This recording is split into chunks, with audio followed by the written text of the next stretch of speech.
Que la gloire soit rendue à notre Dieu, le Créateur des cieux et de la terre. Très chers frères et sœurs, membres des églises, ce matin, nous avons l'honneur de louer notre Dieu à travers un thème intitulé « Le purgatoire », thème tiré dans l'épître de 1 Jean, chapitre 5, verset 16. Nous lisons au nom de Jésus-Christ. Si quelqu'un voit son frère commettre un péché qui ne mène point à la mort, qu'il prie, et Dieu donnera la vie à ses frères. Il la donnera à ceux qui commettent un péché qui ne mène point à la mort. Il y a un péché qui mène à la mort. Ce n'est pas pour ce péché-là que je dis de prier. Très chers frères et sœurs, membres des églises, plusieurs dogmes humains sont institués dans nos églises pour adorer les morts. Nous citons 1. L'offrande des morts. 2. Les prières des morts. 3. Le culte des morts. La question reste de savoir, peut-on sauver par la prière ou par l'offrande un pécheur après sa mort? La doctrine des purgatoires. Les Écritures disent ceci: si quelqu'un voit son frère commettre un péché qui ne mène point à la mort, qu'il prie, et Dieu donnera la vie à ses frères. Nous avons des sortes de péchés. Le péché qui ne mène pas à la mort, que nous appelons les péchés non mortels, et le péché qui mène à la mort, que nous appelons les péchés mortels. Si toute iniquité est un péché, et il y a tel péché qui ne mène pas à la mort, quel est ce péché? Très chers frères et sœurs, membres des églises, la prière d'intercession en faveur des morts qui ont commis des péchés peut-elle avoir d'efficacité sans la confession, la repentance et le retour à Dieu? Si le purgatoire est le lieu de la purification post-mortelle, le lieu de purification des âmes après la mort, cette doctrine de purification est-elle biblique? D'où elle est venue cette doctrine? Car les Écritures disent ceci: si quelqu'un voit son frère commettre un péché qui ne mène point à la mort, qu'il prie, et Dieu donnera la vie à ses frères. On ne dit pas de prier pour les morts. On dit de prier pour un frère qui commet le péché quand il est encore vivant, le péché que l'on voit. Mais pourquoi est-ce qu'on prétend dire qu'on peut prier pour un frère qui est déjà mort et que Dieu peut pardonner son péché? Si nous lisons l'évangile de Matthieu, chapitre 12, verset 32, nous lisons au nom de Jésus-Christ: quiconque parlera contre le Fils de l'homme, il lui sera pardonné. Mais quiconque parlera contre le Saint-Esprit, il ne lui sera pardonné ni dans ce siècle, ni dans les siècles à venir. Très chers frères et sœurs, membres des églises, nous comprenons que le péché non mortel, c'est parler contre le Fils de l'homme, qui est un péché par ignorance, et le péché mortel, c'est parler contre le Saint-Esprit, qui est un péché par conscience. Nous avons donc deux péchés, le péché par conscience et le péché par ignorance. Le péché par ignorance, c'est le péché non mortel qui consiste à parler contre les fils de l'homme. Et le péché par conscience, qui est le péché mortel, c'est parler contre le Saint-Esprit. Très chers frères et sœurs, membres des églises, notre problème n'est pas à ce niveau. Nous ne prêchons pas le péché. Les Écritures disent que si il ne lui sera pardonné ni dans ce siècle, ni dans les siècles à venir. Nous avons deux siècles, le siècle présent et le siècle à venir. Le pardon dans le siècle présent et le pardon dans les siècles à venir. C'est à ce niveau que les doctrinaires de purgatoire ont tiré leur origine, la croyance du purgatoire, c'est-à-dire le pardon dans les siècles à venir. Cette conception est-elle biblique? Parce qu'on sait qu'ils interprètent pour dire qu'on peut pardonner dans le siècle présent, c'est quand on est vivant, et on peut aussi pardonner dans le siècle à venir, c'est quand on serait déjà mort. Les prêtres, le pasteur ou les diacres peuvent intercéder et qu'il y a pardon du péché. Est-ce que cette conception est-elle biblique?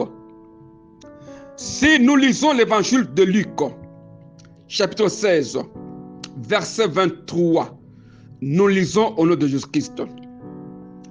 Dans le séjour des morts, il leva les yeux et tandis qu'il était en proie au tourment, il vit de loin Abraham et Lazare dans son sein. Très chers frères et sœurs, membres des églises, dans la parabole de l'homme riche et le pauvre Lazare, Jésus décrit deux lieux. Un, le séjour des morts, et deux, le sein d'Abraham. Le séjour des morts désigne la demeure de méchants ou le lieu où vont les âmes des morts, ceux qui sont perdus et les injustes. Et le sein d'Abraham, c'est le paradis, la demeure de ceux qui sont sauvés, ceux qui sont justes. Très chers frères et sœurs, membres des églises, le sein d'Abraham n'est pas une prison temporaire ou un purgatoire pour les âmes de saints et justes qui seraient parvenus au paradis seulement lors du rachat de leurs péchés par la prière et les offrandes des morts. Une telle philosophie n'est pas biblique. Les Écritures disent que les esprits des morts justes se rendent immédiatement dans la présence de Dieu, comme il est dit dans l'épître de Paul aux Corinthiens. Nous lisons 2 Corinthiens, chapitre 5, verset 8. Nous lisons au nom de Jésus-Christ. Nous sommes pleins de confiance et nous aimons mieux quitter ce corps et demeurer auprès du Seigneur. Très chers frères et sœurs, membres des églises, nous aimons mieux quitter ce corps et demeurer auprès du Seigneur. Paul souhaite résider au ciel dans la présence de Dieu. Pourquoi Paul n'est pas passé au purgatoire pour se purifier avant d'entrer en présence de Dieu? Une telle conception est purement humaine. Car il dit ceci: nous aimons mieux quitter ce corps et demeurer auprès du Seigneur. C'est pour dire que les esprits des morts justes se rendent immédiatement dans la présence de Dieu. Si nous lisons l'évangile de Luc, chapitre 23, verset 43, nous lisons au nom de Jésus-Christ. Jésus lui répondit: je te l'ai dit en vérité, aujourd'hui tu seras avec moi dans le paradis. Très chers frères et sœurs, membres des églises, les brigands de la croix rendit témoignage à l'innocence de Jésus et demanda que Christ se souvienne de lui. Et Jésus répondit à sa demande en ces termes: aujourd'hui, tu seras avec moi dans le paradis. Le malfaiteur croyait que l'âme vit après la mort et que Christ détenait l'autorité sur le royaume des âmes des humains. Pourquoi ce brigand malfaiteur n'est pas passé au purgatoire pour être purifié, mais il est passé directement dans la présence de Dieu? Car Jésus a dit: aujourd'hui, tu seras avec moi dans le paradis. Dieu, qui est 3 fois saint, saint, saint, saint et éternel, le brigand malfaiteur, après sa repentance et sa confession devant Jésus, s'est rendu directement en présence de Dieu. Pourquoi est-ce qu'il n'est pas passé par le purgatoire, afin que l'on puisse intercéder, prier et donner des offrandes pour lui? Très chers frères et sœurs, membres des églises, toute parole contraire à la parole de Dieu est fausse. La croyance au purgatoire est une fausse religion qui encourage les pécheurs. C'est-à-dire, on peut pécher, on peut tout faire dans ce monde, et si on mourait, les vivants qui vont rester avec leurs pasteurs, leurs prêtres et leurs diacres vont donner des offrandes, vont prier, et les pécheurs seront pardonnés dans les séjours des morts. En tout cas, cette doctrine n'est pas biblique. La question maintenant: peut-on prier pour les morts? La réponse est donnée dans le livre d'Ecclésiaste, chapitre 9, verset 5 jusqu'à 6. Nous lisons au nom de Jésus-Christ. Les vivants, en effet, savent qu'ils mourront, mais les morts ne savent rien. Et il n'y a pour eux plus de salaire, puisque leur mémoire est oubliée, et leur amour, et leur haine, et leur envie ont déjà péri.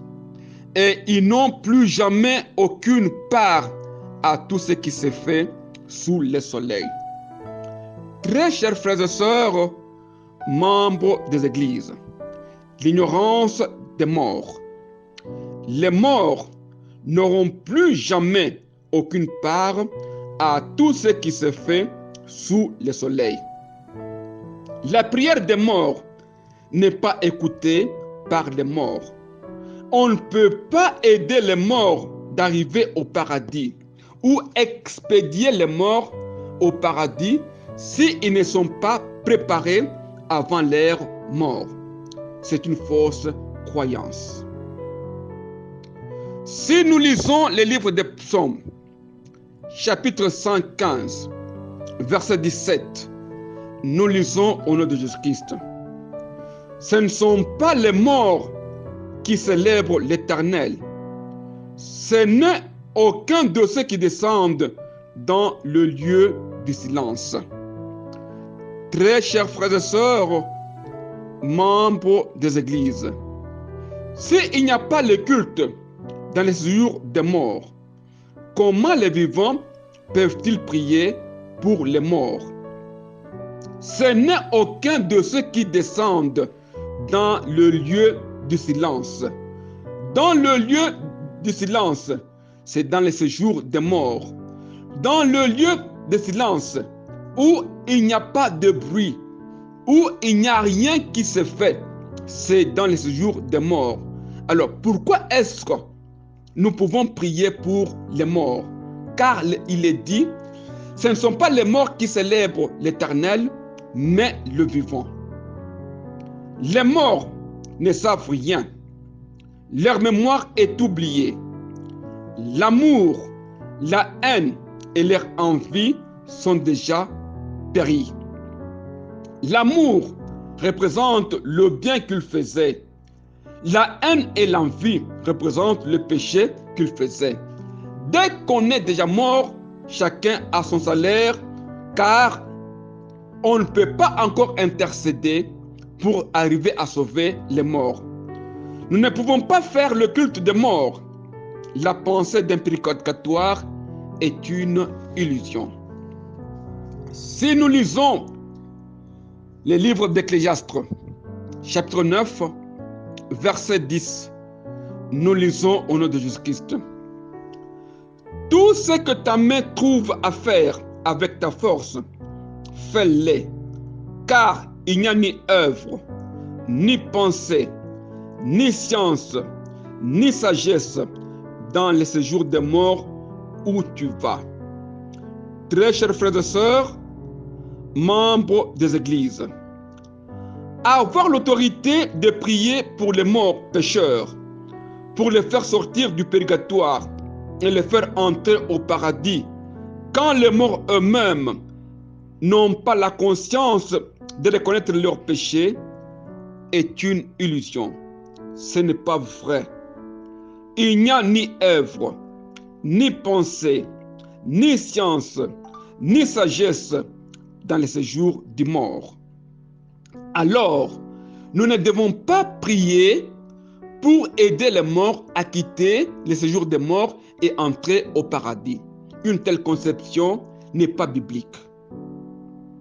Le vrai purgatoire est dans les églises. Si nous lisons l'épître de 1 Jean, chapitre 1, verset 9, nous lisons au nom de Jésus-Christ.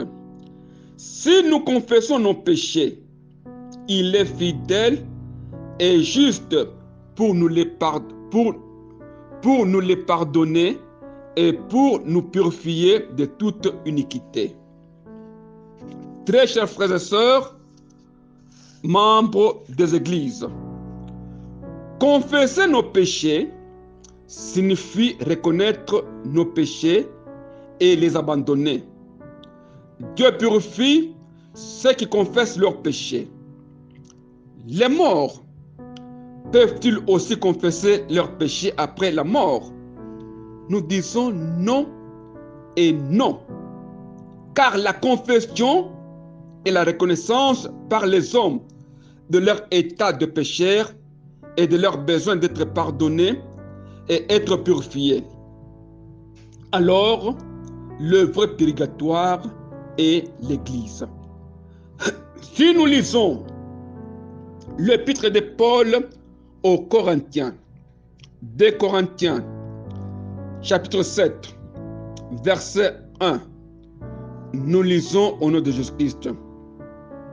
Ayant donc de telles promesses, bien-aimés, purifions-nous de toute souillure de la chair et de l'esprit, en achevant notre sanctification dans la crainte de Dieu.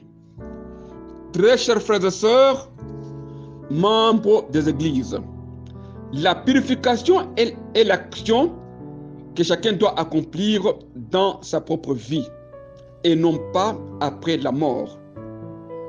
Il ne faut pas attendre d'être mort du péché pour qu'un prêtre, un pasteur ou un diacre prie pour votre purification. Si le purgatoire est dans l'Église pour purifier notre propre âme par la confession, la repentance et l'abandon du péché, le mort qui n'a pas abandonné ses péchés, qui ne s'est pas repenti et confessé ce péché, ne pourra jamais être justifié dans le séjour des morts. Cela veut dire se séparer d'avec tout ce qui peut souiller le corps et l'âme. L'homme doit se purifier quand il est encore vivant et non pas prétendre être purifié quand on est dans les séjours des morts. Cette conception est erronée. Car il est dit, Purifions-nous de toute souillure de la chair et de l'esprit, en achevant notre sanctification dans la crainte de l'Éternel. La crainte de l'Éternel, c'est fait quand on est sur la terre et non pas dans les séjours des morts. Car dans les séjours des morts, il n'y a pas la parole de Dieu. Il n'y a pas de prédicateur dans les séjours des morts. On est prêché quand on est encore vivant. Que chacun fasse attention, chacun de nous fasse attention. Quand vous êtes encore vivant, préparez déjà votre séjour des morts. Vous allez partir où? Si nous lisons les livres des prophètes Ézéchiel, chapitre 36, verset 25, nous lisons au nom de Jésus-Christ. Je répandrai sur vous une eau pure et vous serez purifiés. Il vous purifierait de toutes vos souillures et de toutes vos idoles. Très chers frères et sœurs, membres des églises, la purification du péché se fait quand l'homme est vivant et non pas après la mort. Si le purgatoire signifie purifier, la purification du péché rend l'homme capable de marcher dans l'obéissance à Dieu et à sa parole. Les Écritures disent que je répandrai sur vous une eau pure, vous serez purifiés. Cette eau pure est la parole de Dieu que nous recevons à tout moment dans nos églises. Quand nous recevons cette parole qui est une eau, c'est pour être purifié de toute souillure du corps et de l'esprit. Nous ne devons pas attendre que l'on soit mort pour que, par l'offrande et la prière, qu'on soit purifié. Non, le purgatoire dans l'au-delà n'existe pas. Le vrai purgatoire est dans nos églises. Si nous lisons l'épître de Paul aux Éphésiens, chapitre 5, verset 26, nous lisons au nom de Jésus-Christ. Afin de le sanctifier en la purifiant et en la lavant par l'eau de la parole. Très chers frères et sœurs, membres des églises, nous sommes purifiés par l'eau de la parole pour s'approcher de Dieu. Vous faites le mal, allez nettoyer ça. Faites-le sortir de vous par la puissance de la parole de Dieu, qui est une eau pure de la purification. Le prophète Ézéchiel a prophétisé en Israël, car quand l'Israël sortait de la parole de Dieu, et Dieu lui envoyait un prophète avec les signes et les prodiges pour les retourner dans la volonté de Dieu, l'Israël devait se repentir et confesser ce péché. Il n'est pas dit que l'Israël devrait attendre sa mort qu'enfin que le prophète puisse prier et donner les offrandes pour l'Israël, afin que Dieu puisse pardonner les péchés des morts. Non, il n'y a pas le pardon de péché dans le séjour des morts, car le purgatoire est l'Église même. Ainsi, la sanctification est la plénitude et la perfection de la sainteté pour être entré en présence de Dieu. C'est pourquoi nous devons chercher la sanctification avant la mort et non pas après la mort.